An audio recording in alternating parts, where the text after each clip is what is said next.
I was 19 years old when this happened. I was in my second year of college in rural Virginia, and like a lot of people my age, I thought exploring abandoned buildings was a good way to kill boredom. It wasn't something I did all the time, but some friends and I had already visited closed factories and old houses in the area. That specific night, I was alone. A classmate had told me about an old roadside inn on a secondary highway that had been closed for years after going bankrupt. According to him, the building was empty and no one cared about it anymore.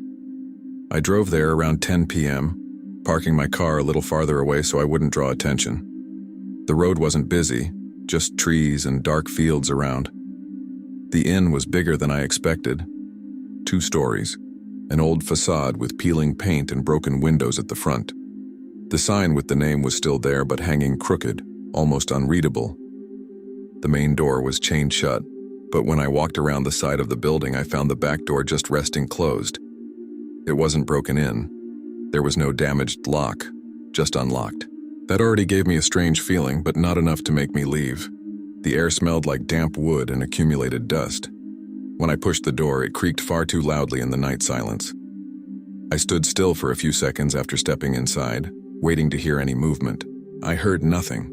The back entrance led directly into what looked like an old industrial kitchen.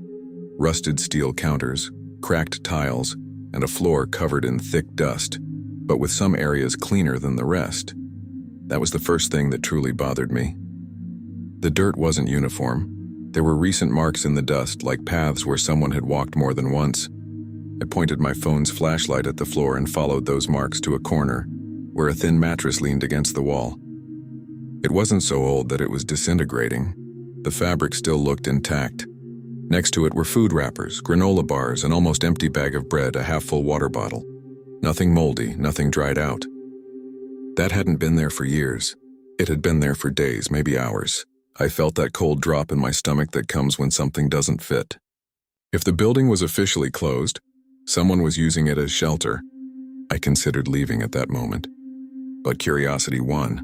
I convinced myself it was probably just a homeless person who came and went occasionally. The inn was big, probably with dozens of rooms upstairs. I wanted to go up, take a quick look, and leave. The main hallway was just past the kitchen, leading to an old wooden staircase. Each step creaked under my weight, and the sound echoed through the empty building. The air grew colder as I climbed. There was that smell of old carpet and moisture trapped in the walls. When I reached the second floor, the hallway was long and dark, with doors on both sides. Most were partially open. Some still had old furniture inside. Others were completely empty. The dust was thicker up there, but again there were irregular trails on the floor as if someone moved around frequently. I walked slowly, lighting each doorway, trying not to make noise. That's when I heard something behind me. A step, not the echo of mine, a different weight on wood. When I heard that step behind me, I froze in the middle of the hallway. It wasn't an echo of my own movement. I was standing still when it happened. It was a clear shift of weight coming from a few meters behind me, near the staircase I had just climbed. My heart started pounding so hard it felt like it was vibrating in my ears. I didn't turn immediately. I stood still for a few seconds, trying to convince myself it could have been the wood settling on its own. The building was old wood pops. But that wasn't a pop. It was a step. I could tell the difference. A pop is short and sharp. This had a beginning, middle, and end. Pressure applied and released. I slowly turned, raising my phone's flashlight toward the staircase. At first, I saw no one. The beam passed over the railing, the steps, and the peeling wall. The silence felt too heavy for an abandoned building. Then I heard another movement. Not a full step this time, but wood reacting to someone standing on it. My flashlight finally caught something at the end of the hallway near the stair entrance. A man stood there. He didn't look surprised. He was standing with his arms relaxed at his sides, wearing a dirty work coverall stained with grease and dust. His face was partially in shadow, but I could see he was looking directly at me. He didn't raise his voice. Didn't run, he just said calmly, "I'm the caretaker." The way he said it made me more uncomfortable than anything else. It wasn't defensive. It wasn't aggressive. It was too natural, like a simple explanation for why he was there. I didn't know what to say. The building had officially been closed for years, according to everyone in town. There were no recent signs indicating surveillance. And even if there were a caretaker, why would he be there at that hour, in the dark, with no lights on? I stood still, keeping the flashlight aimed at his chest, not directly at his face. He took a slow step forward. The wood under his foot responded with a deep creak, confirming that the sound I'd heard earlier wasn't my imagination. He said the place was still under supervision and that I shouldn't be there. His voice was low, controlled, almost monotone. There was no urgency to throw me out. No explicit threat. That was what kept me on edge. People who actually work security usually speak with authority. Call the police, tell you to leave immediately. He didn't do any of that. Instead, he pointed with his chin toward the end of the hallway and said, I needed to go down to the basement to sign a notice. The word basement hit me strangely. The building was large, but I hadn't seen any clear indication of a basement when I entered. And the idea of going down with him to a lower level, away from the exit, made my stomach tighten instantly. I didn't respond right away. I stood there for a few seconds, analyzing his tone, looking for any sign of impatience or irritation. There wasn't any. He seemed completely calm, as if he had all the time in the world. That made me more alert. I said I didn't know the place still had a caretaker and that I was leaving. My voice sounded firmer than I felt. He tilted his head slightly as if evaluating my response. Then he took another step toward me, closing the distance. I automatically stepped back, keeping the flashlight trained on him. He didn't seem surprised by my retreat. He just repeated that I needed to go downstairs to handle the paperwork and avoid problems. Paperwork sounded absurd in that setting. There was no electricity on, no functioning office, nothing that suggested legal or administrative activity. The building was clearly abandoned. The smell of mold and rotting wood filled the air. I quickly glanced down the hallway, evaluating open doors and possible escape routes. The staircase behind him was the only clear way out from the second floor. If I agreed to go down to a basement, I would be moving in the opposite direction of the exit. My body had already decided before my mind finished processing. I said I didn't need to sign anything and that I was leaving now. He didn't raise his voice. He just said, "It's better if you come with me." The way he said it wasn't overtly threatening. It was almost neutral. But something under the tone made it clear it wasn't a suggestion. I took another step back and felt the old carpet sink slightly under my foot. The distance between us was now smaller than I liked. In the flashlight's glow, I could see his face more clearly. He was older than I first thought, maybe mid-40s, unshaven beard, eyes too fixed. He didn't look nervous about being caught working there. He didn't look concerned about calling the police. He looked like someone waiting, and the thought that began to grow in my chest was simple. I hadn't entered that place by accident that night. Without thinking further, I turned sideways and moved quickly toward the staircase. I didn't run at first, but I sped up enough to make it clear I wasn't going to the basement with him. I heard his first step behind me almost immediately. Not a frantic chase, controlled. That made my heart race even more. When I reached the stairs, I finally ran down, ignoring the loud noise of the steps under my weight. The wood creaked violently, echoing through the building. I heard his footsteps begin descending too, not running but following. When I reached the ground floor, I crossed the kitchen without looking around. The mattress in the corner felt even more real now, evidence someone truly lived there. The back door was a few meters ahead. A surge of adrenaline nearly made me lose my balance. I heard him reach the bottom of the stairs behind me. He didn't shout, didn't threaten.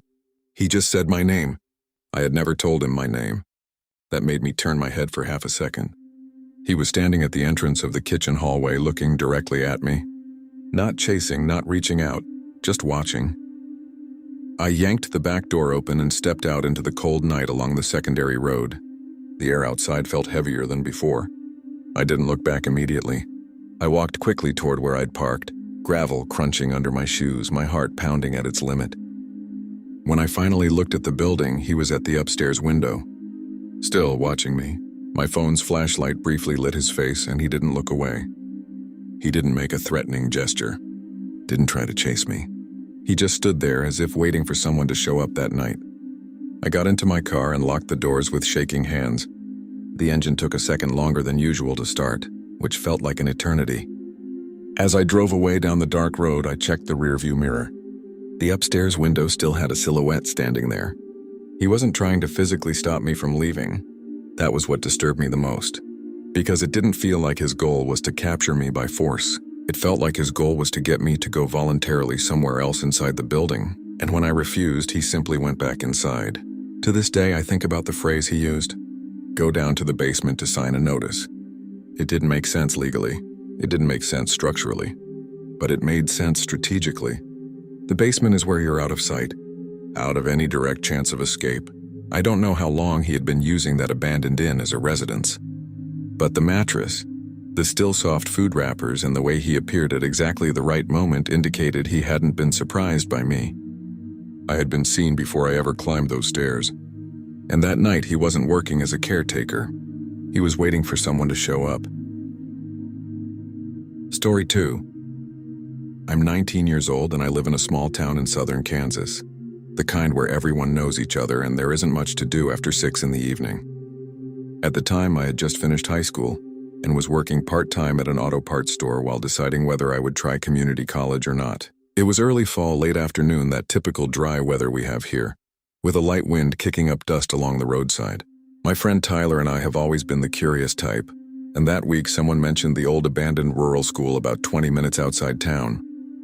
The place was known for graffiti and exaggerated stories of people claiming to see lights at night, but everyone knew it was mostly teenagers going there to drink in secret.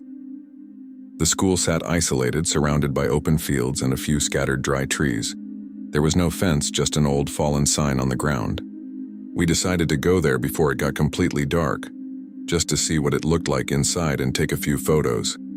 It didn't seem like a big deal, just another old building left behind by the state. We got there around 6:30 p.m. The sun was still low, but already starting to dip below the horizon, casting that orange light through the broken windows. There were no cars nearby, no houses visible along the dirt road leading there. The silence was heavy. All you could hear was the wind hitting dry leaves and the crunch of our footsteps on gravel. The main door was partially open, like someone had forced it at some point. Inside, it smelled strongly of dust, damp wood, and something metallic, probably rust. The hallway floor was covered with chunks of plaster and broken glass. We were talking normally, half laughing at the situation, trying to act like it was just another dumb outing. I remember feeling a slight chill in my hands, but I assumed it was just from the wind blowing through the broken windows. Up until that point, it seemed exactly as described, an abandoned building, nothing more. We walked through the hallways, looking into the old classrooms. Some still had chalkboards on the walls with faint chalk marks barely visible. There were desks stacked in the corner of one room, all covered in a thick layer of dust. When we reached the gym, the space was much bigger than I expected. The ceiling was high, with industrial light fixtures hanging down, all broken. The court floor still had markings, but the paint was almost completely faded. Our footsteps echoed inside, a dry sound bouncing off the empty walls. The air felt colder in there, and there was a different smell, like the place had been closed up for too long. We started walking across the middle of the court, commenting on the graffiti along the walls when I heard a loud noise from the hallway. It was clearly the sound of a door slamming. Not a light breeze, an actual hard slam of wood against wood. Tyler and I stopped immediately. The echo of that sound lingered in the gym for a few seconds, and the silence that followed was worse than the noise itself. My first thought was that it could have been the wind. The windows were broken, so it made sense that a loose door might swing shut. But I noticed the air inside was almost still. There wasn't enough airflow to slam a door like that. Tyler looked at me with that expression that said, "You heard that too, right?" We stayed quiet, trying to listen for anything else. That's when I heard footsteps. Not our echo, different. Heavier rhythm coming from the hallway, slowly getting closer. My stomach tightened instantly. My body tensed, like when you realize someone is behind you on a dark street. The late afternoon light was still entering through the gym doors, but the hallway beyond was already darker. That's where he appeared. A middle-aged man wearing a plaid shirt, jeans, and a cap, walking straight toward us like he already knew we were there. He didn't look scared or surprised to see us. In fact, he walked with a firm, rigid posture, like he was in control of the situation. He looked about 45 or 50 years old, unshaven beard, sun-reddened face, the typical rural type around here. He stopped a few meters away and said in a dry tone, "You know this is private property, right?" His voice echoed in the empty gym, but it wasn't loud, just controlled. My heart started racing immediately. My first reaction was to apologize and say we thought the building was abandoned. He quickly replied that he was the owner and that he was tired of teenagers breaking in. The way he spoke sounded rehearsed, like he'd said it before. I tried to look past him to see if anyone else was in the hallway, but all I could see was shadow and peeling walls. Then he took a step closer and said he needed to record evidence of the trespassing. He said we had to put our phones on the floor right there, so he could take photos to show we were there illegally. That sounded strange immediately. If he was the owner, why would he need our phones? A cold sensation ran up my spine. Tyler asked his name just to confirm. That's when I saw something change in his face. He hesitated. It was only 2 seconds, but noticeable. He looked away, rubbed his beard, and gave a first name that was way too generic. Something like Rick. No last name. His tone became more irritated. He repeated that we needed to drop our phones on the ground. The way he said it didn't sound like someone protecting property. It sounded like someone who wanted us to give up our only way to call for help. I started thinking quickly, trying to keep my voice calm. I said we were already leaving and that none of that was necessary. My heart was pounding so hard I could feel it in my neck. My hands were sweating, holding my phone inside my pocket. The man stepped closer again, reducing the distance. Now he was close enough for me to smell him. Strong old cigarette smoke mixed with sweat. He repeated more firmly that we needed to put our phones on the ground. He said that if we left with them, he would call the police and that it would look bad for us. The way he said that last part didn't sound like a legal threat. It sounded personal. I looked at Tyler and saw he had also realized something wasn't right. If he was the owner, why didn't he have keys? Why wasn't there a truck outside? Why was he walking around the building in the dark without any flashlight? That's when I noticed his hands were empty but clenched, tense, like he was ready to grab someone. He was standing between us and the main exit of the gym. The hallway behind him was almost completely dark now, since the sun had dropped further. The silence was heavy. You could hear our breathing and the faint creak of the building adjusting to the cooler temperature. I had a very clear feeling that if we put our phones on the ground, things would get much worse. This didn't feel like someone wanting proof of trespassing. It felt like someone wanting control. Without planning it, I took half a step back and said we were leaving now. Tyler did the same. The man stepped forward again as if to block us. That was the second I realized this wouldn't end well if we just stood there. I didn't think. I turned and started walking quickly toward one of the gym's side doors, the one that led to another hallway I remembered seeing when we first came in. Tyler followed right behind me. We didn't run immediately, but we picked up the pace enough to make it clear we weren't obeying. I heard the man say something behind us, but I couldn't make out the words. His tone changed, louder, more irritated. When we reached the hallway, I felt the temperature difference instantly. It was colder there, the air heavy and still. The floor was covered with wood fragments and old paper that cracked under our sneakers. That's when I heard footsteps behind us, faster than before. No longer controlled walking. Someone trying to catch up. I glanced over my shoulder and saw him coming out of the gym, moving quickly in our direction. His face no longer had that calm expression. His jaw was tight. A surge of adrenaline hit me and I told Tyler, "Run." We took off down the hallway, passing open doors, peeling paint and sloppy graffiti. The sound of our footsteps mixed with his echoed throughout the building. My breathing became heavy. The air felt too dry to pull in properly. All I could think about was getting out and reaching the improvised parking area where we had left the car. When we shoved open the side door and burst outside, the light was much dimmer. The sky was a dark blue, almost night. I turned my head, expecting to see a truck or any vehicle that might belong to him. There was nothing. Just our car sitting there alone in the middle of nowhere. We ran straight to it. My hand was shaking so badly I almost dropped the key when trying to unlock the door. Tyler jumped into the passenger seat and slammed the door shut, looking through the rear window. I started the engine immediately.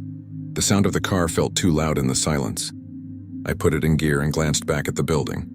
The side door was still open, but I couldn't see the man from where we were. No one was running after us. No headlights turning on. No truck engine starting. The dirt road ahead was empty. I felt that strange kind of fear that doesn't fade even when you're technically safe inside a locked car with the engine running. As I maneuvered to leave, I looked again at the parking area. There were no fresh tire marks besides ours. The ground was loose dust, so if someone had parked there, you would clearly see the tracks. Only ours were visible. That's when it really hit me. If he had been there for a while, he hadn't arrived by car. Or he had left it far away from the school. And that made no sense at all. It was rural land, miles of fields around. I sped down the dirt road, kicking up dust, and didn't slow down until we reached the main highway. Tyler stayed quiet for a few seconds, then said softly, "He wasn't the owner of anything." I just nodded, still trying to process everything. My body felt hot inside, but my hands were still cold on the steering wheel. We didn't talk much on the way back to town.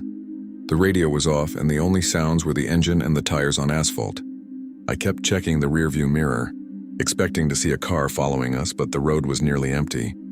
It was completely dark by the time we entered town. The streetlights seemed brighter than usual, maybe because my eyes were still adjusted to the school's darkness. There was a heavy feeling in my chest, like something hadn't fully ended. It wasn't just a scare. It was the sense that we had almost stepped into something much worse and gotten out by a narrow margin. Tyler suggested we stop by the police station to ask if that place actually had an owner, just to confirm. I thought it was overkill at first, but at the same time I needed to hear from someone that there was a simple explanation. Our town's police station is small, just 2 officers on duty that night. We explained what happened, a bit embarrassed since technically we were trespassing. One of the officers asked if there had been any vehicle there. When we said we hadn't seen any, he frowned. He pulled up the property records in front of us and confirmed that the old rural school belongs to the state and is officially abandoned, with no active surveillance. He said there is no private owner and no one is authorized to live or work there. When we described the man, the officer became more serious and asked if he had tried to take our phones. When we confirmed, he exchanged a look with the other officer. He said they had received similar reports of people being approached there, but they had never managed to identify the man. He finished by telling us to avoid the place and that it was probably someone who waited around for curious people to show up. Story 3. I am 27 years old and I live in Albany, New York. I work as a graphic designer during the week, but over the past 2 years I've started doing urban photography as a hobby, mostly abandoned buildings. I've always liked forgotten places, but I've never been the irresponsible type. I usually research beforehand, check if there's no active security, and I never go alone at night. At least that was the rule. That week I had seen old photos of a decommissioned psychiatric hospital upstate, about an hour and a half from the city. The building had officially been closed for more than 10 years, surrounded by metal fencing that was already rusted and partially damaged. Many people had gone in before to take photos. I decided to go on a Friday in the late afternoon, thinking I would still have enough natural light to photograph without using flash. The area was isolated with a narrow road surrounded by tall trees. When I arrived, the place looked exactly like in the photos, enormous, silent, and sinking into its own decay. I parked my car on a dirt shoulder, far from the main gate so I wouldn't draw attention.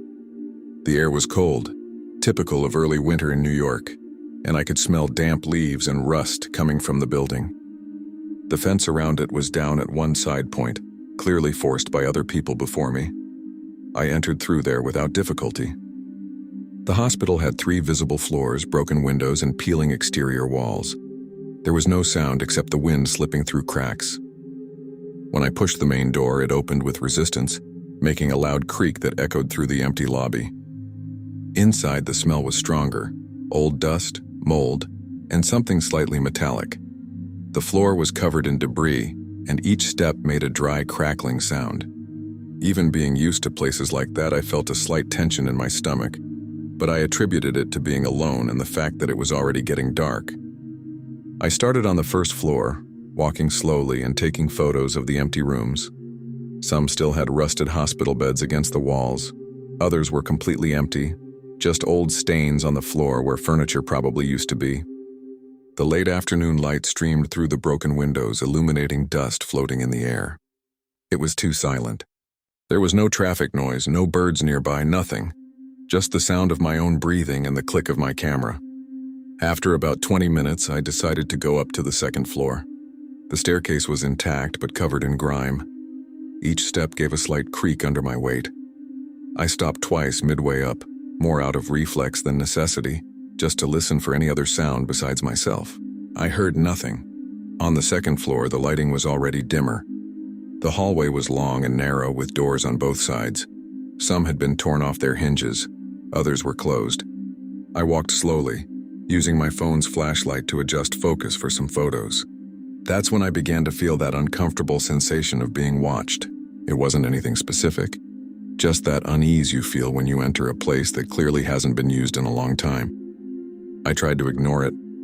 I thought maybe it was the exaggerated silence or simply knowing it used to be a psychiatric hospital. I went up to the third floor almost without thinking, just wanting to finish a few more shots before it got completely dark. As soon as I stepped into the third floor hallway, I noticed something different. At the end of the corridor, far in the distance, there was a light on inside one of the rooms. The light was yellowish, faint, but definitely on. It wasn't sunset light, because it was coming from inside a specific room at the end of the hall. My first reaction was to assume it was a reflection from my own flashlight, or maybe some glare from outside. I turned off my phone's flashlight for a few seconds to test it. The light remained. I stood there trying to understand how there could be electricity in that building, since it had officially been shut down for years. I thought maybe some improvised generator was being used by homeless people. That made me more alert but not panicked. It still seemed rational. I began walking slowly down the hallway, keeping my steps light. The floor was covered with a thick layer of dust. Each of my steps left clear marks behind me. The air was colder there, and I could sense a faint smell of something burnt, very subtle, almost imperceptible. I was about 10 meters from the lit room when I heard a noise behind me. It was the distinct sound of a door closing, not wind. It was a dry slam of wood against a frame echoing through the corridor. My body reacted before my mind did. I turned quickly, almost dropping my camera. The hallway behind me was empty. All the doors looked to be in the same position as before, but I was certain I had heard it. My heart started beating faster, and I felt heat rise in my chest mixed with cold in my hands. When I looked back toward the end of the hallway, the light that had been on simply went out. It didn't flicker. It didn't dim. It shut off instantly. The corridor became almost completely dark, lit only by the faint outside light coming through broken windows. I stood still for a few seconds, trying to hear anything. My brain was searching desperately for a logical explanation. Maybe someone was really there and had turned off the light when they heard me. Maybe it was some kind of sensor or even just someone carrying a flashlight. I turned my phone's flashlight back on and pointed it toward the floor. That's when I felt something shift in my stomach. Besides my own footprints leading toward that room, there were other marks in the dust. Fresh footprints. They hadn't been there when I came up. I had been looking at the floor the whole time because I was photographing the textures. These marks came from the direction of the staircase and went down the corridor, but stopped a few meters before the room where the light had been. They were larger than mine, wider, and they looked recent because the dust was still sharply displaced. A cold sweat ran down my back despite the freezing air. It made no sense. If someone had come up before me, I would have heard them. The staircase made noise, and I had stopped halfway to listen. I lifted my head and slowly swept the hallway with the beam of light. No one visible. No movement, no sound besides my own breathing, now fast and shallow. Then I heard something again, not a full step, but that faint sound of fabric brushing or a shoe sliding millimeters across the floor. It came from somewhere to my left, but when I turned the light in that direction, there were only open doors and darkness. At that moment, I had a strange certainty. Someone was there but didn't want to be seen directly. I did not enter the room where the light had appeared. By that point, I didn't want to explore anything anymore. The feeling wasn't of a sudden scare. It was of constant presence, as if I was inside a space that was no longer neutral. I began backing down the corridor slowly, trying not to make noise. Each step stirred dust, and I could clearly hear the sole of my sneaker pressing against the floor. I kept the flashlight pointed ahead, but my attention was behind me and to the sides. I didn't hear synchronized footsteps, but I sensed a kind of indirect movement, as if someone was adjusting position as I moved. It wasn't momentary paranoia. It was that bodily awareness that you are not alone, even without immediate visual proof. When I reached near the staircase, I heard another sound. Not loud. It was as if someone had stepped down a single stair slowly. A creak of wood under pressure. I stopped at the top of the staircase, gripping the rusted railing. The air felt heavier there. I knew that if someone were descending directly behind me, I would see them. But at the same time, I had the clear impression that the person wasn't exactly behind me. It was as if they were always just outside my direct field of vision. I started going down slowly. Each step creaked under my weight. Halfway down, I heard that faint step again. but from above, not in the same rhythm as mine. Not running, not accelerating, just keeping distance. When I reached the second floor, I almost ran down the corridor toward the main staircase leading to the lobby. I didn't want to photograph anything anymore. My only intention was to leave that building as quickly as possible, without falling into total panic. As I crossed the corridor, I had the clear impression that something was moving a few meters behind me. Not a direct sight, more like peripheral awareness, the way you feel someone walking behind you on a quiet sidewalk. This time I didn't hear clear footsteps, but I felt it, and the worst part was that it seemed calculated. It wasn't trying to catch up. It wasn't trying to scare me with loud noise. It was just following. I took the last staircase, almost jumping the steps. The lobby was even darker now, because outside the sky had turned fully dark blue. I could see the main door ahead. It was still partially open the way I had left it. Cold wind came through, carrying the smell of damp earth. I walked quickly toward the exit, but before stepping through the door, I had that final sensation. It wasn't sudden fear. It was the clear awareness that someone was standing somewhere behind me, inside that building, watching. I didn't turn around to confirm. I simply couldn't. My body wouldn't let me. I crossed the doorway and walked toward my car. The path to the car felt longer than when I had arrived. Gravel crunched loudly under my steps, echoing in the empty lot. I didn't hear anyone coming out of the building behind me, but the feeling didn't disappear. It was as if someone was walking parallel, keeping enough distance not to be seen. I reached the car, opened the door quickly, and got inside, locking everything immediately. Before starting the engine, I looked at the hospital through the windshield. All the windows were dark. No light, no visible movement. The building looked dead again, exactly as it had when I arrived. But I couldn't shake the idea that my presence there had been noticed from the beginning. I started the car and sat there for a few seconds, staring at the building. I didn't see anyone come out. I didn't see any shadow in the windows.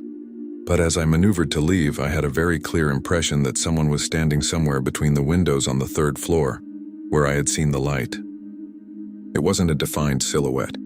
It was more the sensation of being watched from a distance. On the drive back to Albany, I replayed every detail. The footprints that hadn't been there before. The light that went out the exact moment I heard the door. The sound of steps always outside my direct field of vision. It didn't feel like I had accidentally surprised someone. It felt like I had been tolerated there for a while, as if someone had simply decided to accompany me until I left, without ever needing to fully show themselves. I never went back there after that night. Story 4. I am 31 years old and I live in Flagstaff, Arizona. I work remotely as an IT technician, so I have flexible hours, and on weekends I usually explore abandoned places in the desert. I've always been careful. I study old maps, read reports, and normally tell someone where I'm going. The mine in this story was a little over an hour's drive from the city, in an area known for old copper operations that were shut down decades ago. It's not a tourist attraction, and officially entry is prohibited due to the risk of collapse. I had already seen photos online and knew there was a relatively stable main gallery near the entrance. My idea was to go in just far enough to photograph rock formations and leave before nightfall. It was early afternoon when I parked on a dirt trail. The air was dry and hot with that smell of dust and sun-heated stone. The mine entrance was a dark opening on the side of a hill, partially surrounded by a fallen warning sign. There were no other cars nearby. The silence there was heavy, broken only by the wind passing through the dry shrubs. I put on my simple trail helmet, turned on my main flashlight, and went in. The temperature difference was immediate. Inside it was cooler, and the smell changed to something damp and mineral, like iron and wet earth. My footsteps echoed through the narrow tunnel. The main gallery ran straight for several meters before opening into larger areas. I was watching the ceiling and loose rocks, but nothing seemed out of the ordinary for an abandoned place. After about 15 minutes of walking, I began to notice something I didn't expect. On the ground along the main gallery, there were strips of orange plastic tape tied to small rocks, as if someone had marked a specific path. It wasn't old, faded tape. It looked relatively recent, still bright in color with no dust accumulated on top. Some were tied to protrusions in the wall, indicating direction. My first reaction was to think that maybe some inspection team had passed through recently. But that didn't make much sense because the area is officially closed and there's no regular maintenance. I crouched down to touch one of the strips. It was too clean for something left there months ago. That made me alert, though not yet scared. It was possible that another explorer had made markings to avoid getting lost in the tunnels. I continued walking along the main gallery, and the strips appeared every few meters, always indicating the same direction. The tunnel began to split into small branches, and the markings seemed to guide toward the deeper part of the mine. I stopped at one of those intersections, trying to decide whether I should continue. That's when I heard a sound that didn't fit the environment. A cough. Not a distant echo of a rock falling, but a human cough. Dry and short. It came from somewhere ahead, beyond the bend where the tunnel turned. My body reacted immediately. I switched off my flashlight by reflex, standing in the dark for 2 seconds before realizing that was a terrible idea. I turned it back on, pointing it forward. The silence returned, but now it felt different. It wasn't natural silence, it was the kind of silence that comes after someone realizes they're not alone. I stood there for a few seconds trying to hear something else. My heart began to beat faster, and the sound seemed to echo inside my helmet. The mine amplified any noise, so if someone were walking, I would hear it. But there were no footsteps, just that heavy silence and the faint dripping of water somewhere in the distance. I thought about calling out, asking if someone was there, but something held me back. Before I could decide anything, I heard movement coming from the bend ahead. It wasn't running. It was someone approaching slowly, lightly dragging a foot along the dirt floor. The beam of my flashlight first illuminated his helmet, old with a flashlight attached to the front but turned off. Then the rest of his body appeared. He was a thin man with an uneven beard and dusty clothes, as if he had been there for hours. He stopped about 4 or 5 meters away from me and looked directly into my eyes. His face showed no surprise. It was more like he was evaluating me. The first thing he said was, "Turn off the flashlight." His voice was hoarse, maybe from the cough I had heard. It wasn't an aggressive request, but it was direct. I didn't obey immediately. I asked who he was. He ignored the question and repeated that the area wasn't safe for visitors and that the light could cause problems. That made no technical sense at all. The light wouldn't cause anything there. That's when I noticed he wasn't carrying a backpack, proper safety equipment, or a radio. Nothing besides that old helmet. I said I was already leaving and didn't want any trouble. He tilted his head slightly and pointed with his chin toward one of the deeper passages, to the left of the junction. He said that area was more stable, and that I should go that way if I wanted to get out safely. The way he said it made me uncomfortable. I had just entered through a clear, relatively straight path. It didn't make sense to switch now to a narrower, darker passage. I discreetly aimed the light at the ground near him and saw that there were also strips marking that deeper direction. There were no markings leading back to the exit. That gave me an immediate tight feeling in my stomach. It seemed like the strips weren't meant to guide people out. They were meant to lead further in.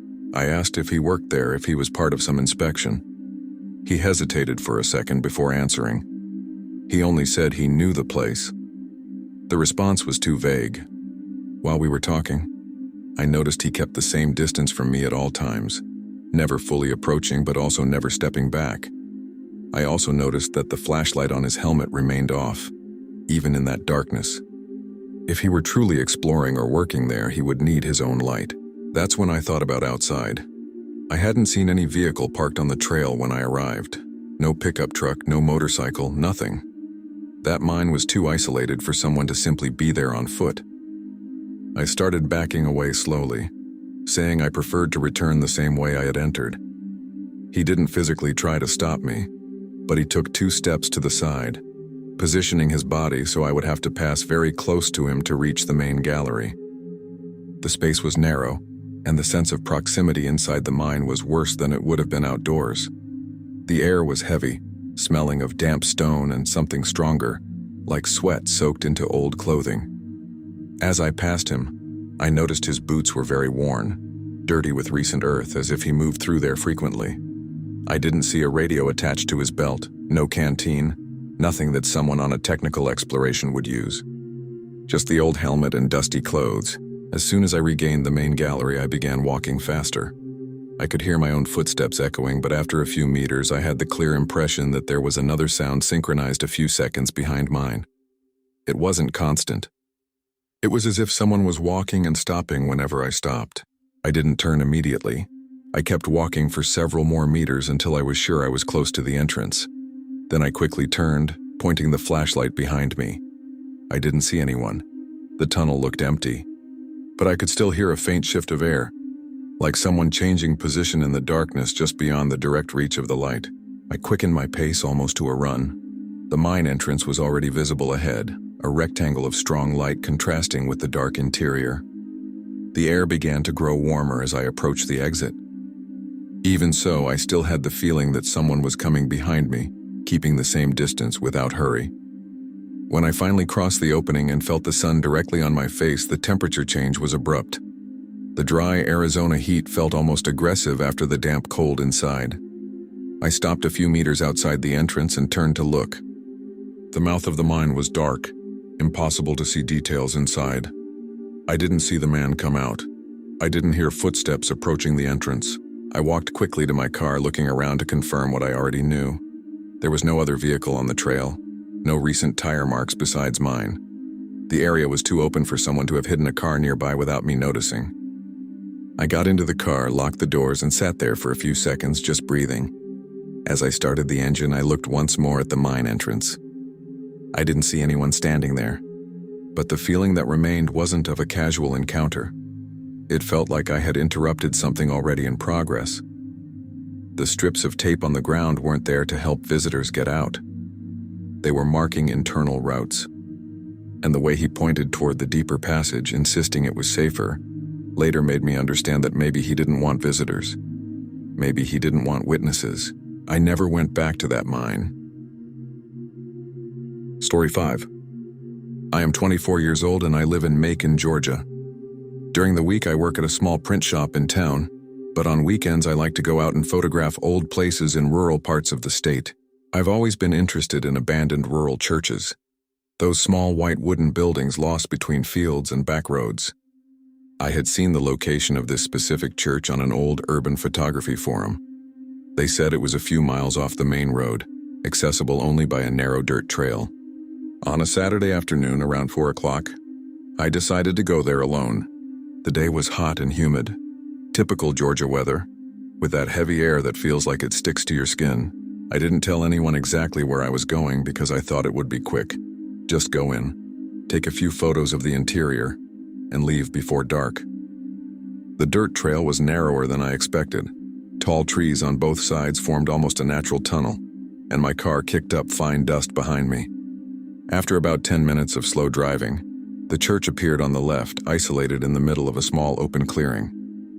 It was a simple wooden structure with peeling paint and a small tower where a bell probably hung years ago. There was no fence, no sign, no house nearby. I parked near some trees, turned off the engine, and sat there for a few seconds listening. All I could hear were cicadas and a light wind moving the leaves. No other cars, no sign of human activity. The front door of the church was partially open, swaying slightly in the wind. At first glance, it looked exactly like a place that had been abandoned for a long time. I stepped out of the car with my camera hanging around my neck and walked to the main door.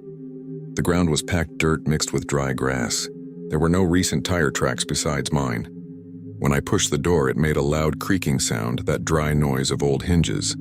The interior was simple, wooden pews lined up, some crooked, others broken. Late afternoon light came through the side windows without glass, illuminating dust particles in the air. The smell inside was old wood and dampness, but there was something different too, a faint smell of smoke. It wasn't strong, but it was recent enough not to feel like just old mold. I stood still for a few seconds, trying to identify it. That's when I saw small candles on the altar, with fresh wax melted down the sides. Some had been extinguished only recently. The wicks were still releasing that thin thread of smoke that rises slowly. My stomach tightened immediately. That didn't match total abandonment. I approached the altar slowly, looking around to confirm whether there were other signs of recent activity. On the floor near the front, the dust was slightly disturbed, as if someone had walked there recently. I touched one of the candles. It was still warm. That made me step back. The church was too silent. There were no voices, no visible movement, but someone had been there minutes before I walked in. I considered leaving immediately, but I tried to rationalize.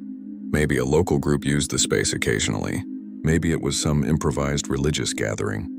I was almost convincing myself when I heard the first sound from outside. It was the sound of footsteps on dirt. Not running, not hurried. Firm, synchronized steps like more than one person walking in the same direction. I froze in the middle of the aisle between the pews. The sound didn't come from the main door, but from the side of the church near the windows. The rhythm was slow and steady. I turned off my camera so it wouldn't make any accidental clicks. My breathing felt too loud in the silence. The footsteps continued for a few seconds and then stopped. The silence that followed was worse. I could hear the distant sound of cicadas again, but nothing else. My heart was racing and my hands began to sweat even in the stifling heat inside. I moved slowly toward one of the side windows, instinctively keeping my body low. The wood of the wall was rough against my shoulder. When I got close enough to look without fully exposing myself, I saw 3 men standing outside, a few meters from the main entrance. They were completely silent. They weren't talking to each other. They weren't looking at their phones. They were just standing there, staring directly at the church entrance. None of them looked surprised. It was as if they already knew someone was inside. Their positioning didn't seem random. They were spaced out enough to cover different angles of the door. A cold sensation ran down my spine. This didn't feel like a casual encounter. It felt like waiting. I stayed still behind the wall, trying to control my breathing. I didn't want them to see movement through the window. The 3 remained motionless, but after a few seconds, one of them slightly tilted his head, as if he had heard something inside. I hadn't made any noise, but in that silence, even breathing could sound too loud. The heat inside the church suddenly felt suffocating. The smell of burnt candles still lingered in the air, mixed with old wood. I tried to think quickly. The main door was the obvious exit, and they were positioned right there. If I went out that way, I would have to pass them. That's when I remembered seeing a smaller door at the back, probably an old side exit or access to the small cemetery behind the church. Without making noise, I began moving between the pews, crouched down. Each step had to be calculated so I wouldn't bump into loose wood. I could hear my own heartbeat in my ears. When I reached the side aisle, I heard movement outside again. This time the footsteps weren't stationary. They began moving slowly toward the main door. Not running, not calling out, just approaching as if they had decided it was time. I didn't hear any voices. No conversation. Only the synchronized sound of 3 pairs of boots on dry dirt. That confirmed they weren't there by accident. I reached the back door and carefully tested the handle. It was unlocked. I opened it slowly, hoping it wouldn't make the same loud creak as the front door. Fortunately, it opened almost silently, just a faint wooden click. Outside, there was tall grass and nearby trees, along with uneven ground that looked like it had once been a small cemetery, with 2 or 3 gravestones almost covered by vegetation. The air outside was heavy and hot, and the smell of damp earth mixed with dry leaves was strong. At that exact moment, I heard the sound of the main door being pushed open. It wasn't violent, but it was clear. They had reached it. I didn't wait to confirm whether they had entered. I began moving quickly along the side of the church, keeping low and using the trees as cover. As soon as I was a few meters away, I started running through the brush. The ground was uneven, full of roots and dry branches that cracked under my feet. I didn't look back at first because I was afraid of losing my balance. All I could hear was my heavy breathing and the sound of my own movement through the vegetation. I didn't hear shouting. I didn't hear footsteps chasing me. That made me even more uneasy. If they had entered and realized I had left through the back, they would probably be running or calling out. But there was none of that. Just silence. I kept running until I reached the dirt trail where I had come in with my car. When I reached the trail, I stopped for a second to catch my breath. My lungs were burning and my legs were shaking from effort and adrenaline. I looked toward the church, but the trees and vegetation completely blocked the view. There was no sound coming from that direction. No footsteps, no voices, nothing. I walked quickly to where I had parked, already holding the key in my hand. As I approached, I looked around for any other vehicle. The trail was narrow and open enough that any truck or car would have been visible from several meters away. There was nothing but mine. No hidden motorcycle, no recent tire tracks other than mine in the dry dirt. I got into the car, locked the doors, and started the engine with my hands still trembling.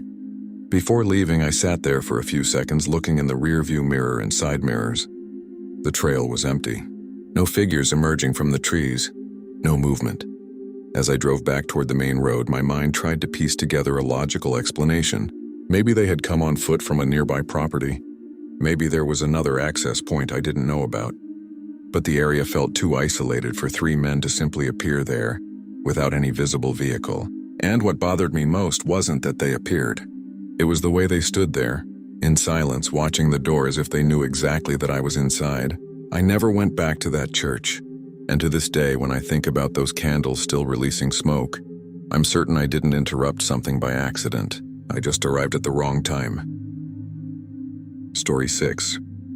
I am 34 years old and I live in Billings, Montana. I work as a mechanic during the week, and whenever I can, I head out alone in my pickup truck to go off-roading in more isolated areas of the state. I've always liked driving through open fields and dirt roads that almost no one uses. That Saturday, the sky was clear and the typical plains wind was blowing steadily, lifting fine dust from the dry ground. I had planned to drive through a remote region known for abandoned pastures and land that once belonged to old farms. It wasn't fenced private property, at least not where I was. After nearly an hour driving along narrow dirt trails, I reached a huge open field, with low hills surrounding it and practically no trees. That's where I saw the trailer. It was parked in the middle of the field, far from any visible road. It was old, one of those small metal models already rusted, with paint faded by the sun. There was no fence around it, no other vehicle nearby. Just that isolated trailer under the open sky. At first glance, it looked abandoned for years.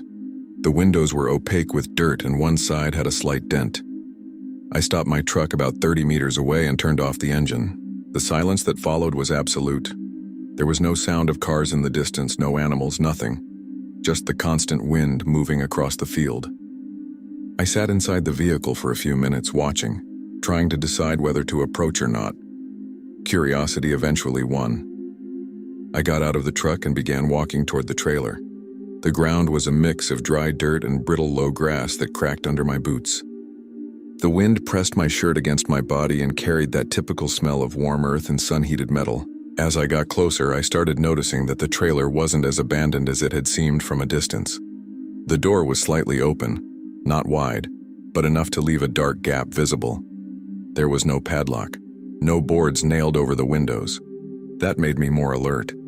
Even so, I kept walking until I was just a few meters from the entrance. I lightly knocked on the side of the trailer, more out of habit than necessity, and called out something like, "Anyone there?" No response. I pushed the door carefully. It opened with a faint metallic creak. The interior was small and cramped like any old trailer. There was a small foldable table against the wall, an improvised bed in the back, and some clothes hanging from a makeshift rod. They weren't covered in dust. They looked recently used.